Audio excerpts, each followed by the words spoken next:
खुलुमबाय लोगोफोर गिबियावनो नोंथांमोनखौ गासैखौबो आंनि गोदान भिडिअ बरायनो बावहरनाय थाबाय। आसा खालामो नोंथांमोना गासैबो मोजाङैनो दङ। आं भिडिअखौ जागायजेननाय सिगां नोंथांमोनजों फंनैसो रायज्लायनो लागादोंमोन आंनि चेनेलनि बिसय, आंनि भिडिअनि टाइमिंनि बिसय। एक्चुअली आङो थांनाय 2-3 मान्थ जाबाय भिडिअफोरखौ माने कुनु टाइमिं गैयामोन। आं जेब्ला गोसो जायो अब्लानो होबायदोंमोन। नाथाय नोंथांमोना बे सप्तानिफ्राय पर उइक वेडनेसडे ओमफ्राय सैटरडे नोंथांमोना हरनि 8 बाजियाव आंनि भिडिअ बेफोरबायदि भिडिअफोरखौ नोंथांमोना नुनो मोनगोन। आरो आंनि भिडिअआव नोंथांमोना नुनो मोनगोन जोंनि भारत हादराव जालांबाय थानाय किसुमान अद्भुत जाथाय, माने जायखौ सानस'हायै किसुमान गेदेर गेदेर क्राइम, बैफोरखौ आङो नोंथांमोननो आंनि चेनेलनि थ्रुयै नोंथांमोना नुनो मोनगोन। आरो जायफोरा बेफोरबायदि भिडिअ नायनानै मोजां मोनो नोंथांमोना चेनेलखौ साबस्क्राइब खालामना लाबानो जाबाय। आरो बारा गोबाव खालामालासिनो थौदो भिडिअखौ जागायजेननोसै।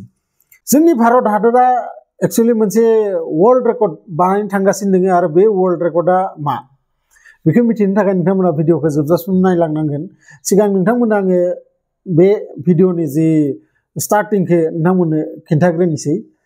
एक्चुअलि सासे लाइमोन 16 बैसोनि आरो सासे सेंग्रा 17 बैसोनि सानैखौबो प्राय बोसोरनै सिगांनिफ्रायनो मोजां मोनलायलायो। नाथाय बिसोरनि जादा एसे बेलेग बेलेग, माने जाथिया। आरो बै बेलेग बेलेग जानायखायनो बै न'खरनि मानसिफोराबो बिसोरखौ जुलि लानो होगोन ना होआ बेखौ सानैबो खोब सन्देह जाबायदोंमोन।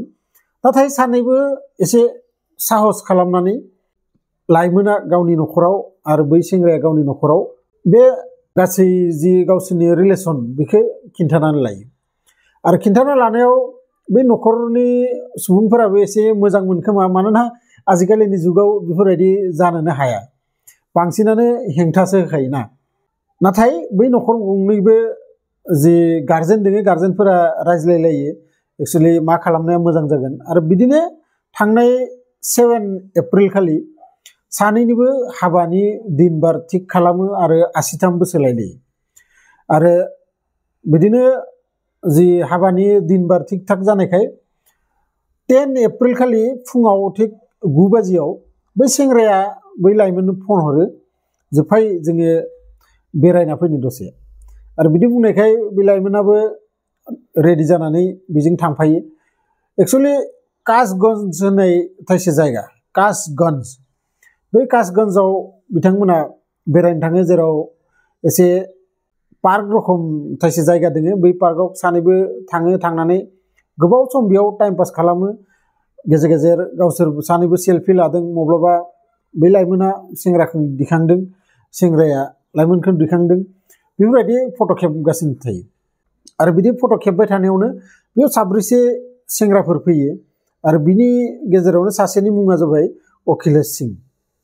आरो बै अखिलेश सिंहआ बिजेपिनि सासे, मा बुङो आजिखालि नोंथांमोना दि बै कार्डआव वाट्सएपनि थ्रुयै फिलआप खालामनानै नोंथांमोनाबो कार्ड बायदि बानायनानै लायो, बेफोरबायदि सासे मेम्बार।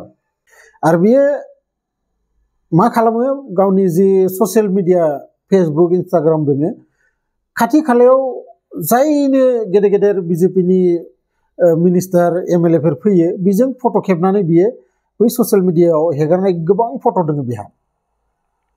आरो बिनि थाखायनो बेखौ गब्बर होननाबो बुङो। आरो बिसोर फैनानै बै सानैखौबो एसे डिस्टार्ब होफैयो, गाज्रि गाज्रि कमेन्ट्स होयो। आरो बेफोरखौ खोनासंनो हायियाव सानैबो बिसोरखौ बुङो, जों नोंसोरखौ मा खालामदों, नोंथांमोना मानो बेफोरबायदि बाथ्राफोरखौ बुंहरबाय दङ। बिदि बुंनायाव एसे बाथ्रा दान्थेलायनाय जायो। आरो जानायावनो सेंग्राखौ फारसेखै बोनानै लांना बुग्लियो आरो सिख्लाखौबो फारसेखै लांनानै बुग्लिनाय जायो। आरो लोगोसे सोरबा सासेया फन हरनानै आरो 7 लोगोबो लेंहरो। आरो बिनि उनाव बिनिफ्राय एसे आन्दोआव गंसे फिसा न' दंमोन जेराव रावबो गैयामोन। आरो बै न' सिङाव लांनानै बै लाइमोनजों बिथांमोना गाज्रि खामानि मावो। आरो बेफोरबायदि गाज्रि खामानि मावखांनानै बिसोरखौ धमकि होयो जे सोरनोबा जुदि नोंसोरो खोन्थायाले मोजां जानाय नङा। आरो भिडिअबो बानायो बिथांमोना।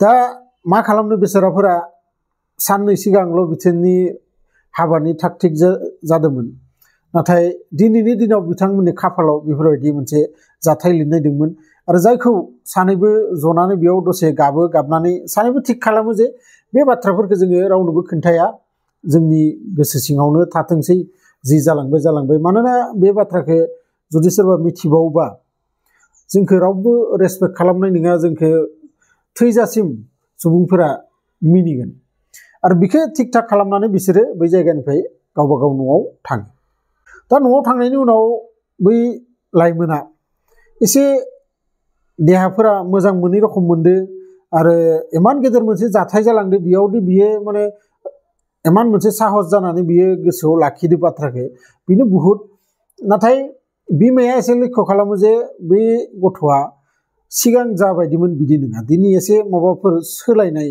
बिथाङा नुनो मोनो आरो नुना मोननानै बिमाया सोंबाय थायो गले गले मा जामारदो नानि नोंखौ मा जामारदो नों आंनो खोन्था नाथाय बे गथ'आ बुङो जे जेबो जायाखै आरो बिदिनो साननै जालाङो 11-12 आरो बे जाथाया जादोंमोन 10 खालि 11-12 खालि बे गथ'आ एसे बाराद्राय लोमजानाय जायो आरो देहाया एकदम माने बोरैबा जालांनायखाय बे बिमाया जबरदस्ति सोङो बिनाव एक्चुअलि नोंहा मा जामारदों आरो बिदि अननानै जेब्ला सोङो बै गथ'आबो बिमानि सिगाङाव गासै बाथ्राफोरखौ खिन्थानानै लायो आरो जेब्ला बिमाया बे बाथ्राखौ खोनायो आसरित मोनो आरो गावनि जि न'खरनि सुबुंफोर जि गार्जेनफोर दंबावोमोन बिसोरनो गासैनोबो बे बाथ्राखौ शेयार खालामो आरो गावसोर रायज्लायनानै मोनसे डिसिसन लायो एक्चुअलि डिसिसना ओरैबायदि जाहैयो माने खोब मोजां डिसिसन लायो डाइरेक्ट बिथांमोना पुलिसनाव थाङालासिनो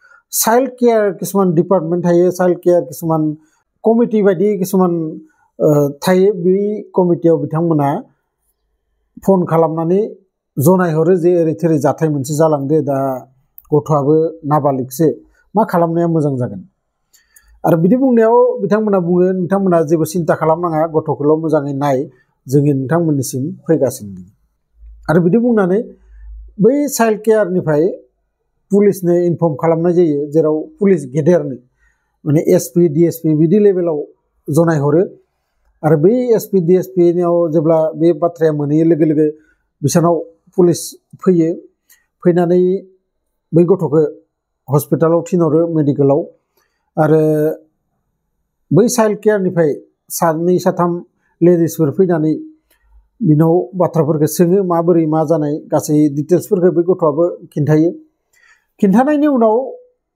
मुंफोरखौथ' बयनिखौबो मिथिया नाथाय सासे मानसिनि मुंखौ बयबो गाबज्रिबायदोंमोन आरो बे जाबाय गब्बार आरो गब्बरा सोर आं नोंथांमोननो सिगांनो खिन्थाखाबाय बै गब्बरखौ जेब्ला हमो पुलिसफोरा हमनायनि उनाव सासे टटेल 8 जन सुबुंफोरा हमजायो आरो हमजानानै बिथांमोनखौ अलरेडि पुलिस थानायाव जि माने रुल्स रेगुलेसन दङ बेफोर सिस्टेमा सलायगासिनो दङ आरो आसा खालामो थाबैनो बिथांमोना सास्तिबो मोनगोन साजाबो मोनगोन बे बाथ्राया दा ससियेल मिडियायाव पुरा इन्डियायावनो भाइरेल जाजोबदों नोंथांमोनाबो कासगन्जनि रेप केस होननानै नोंथांमोना नागिरबाथाय सार्च खालामबाथाय नोंथांमोनाबो बे जाथायनि गासै डिटेल्सखौ मोनगोन आरो दानिया बे जाथायखौ बै इउपिनि योगी आदित्यनाथ जि सीएम बिथाङाबो खोनायो आरो खोनाना लोगो लोगो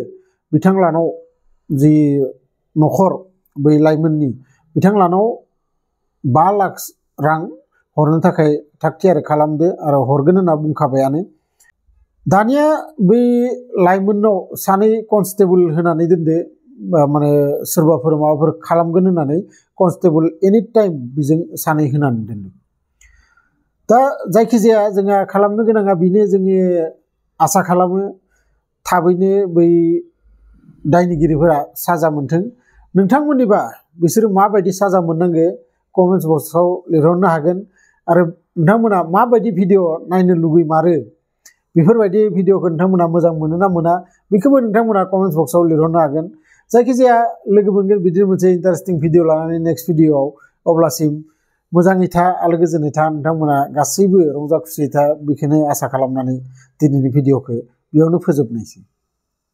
गोजोन्थों।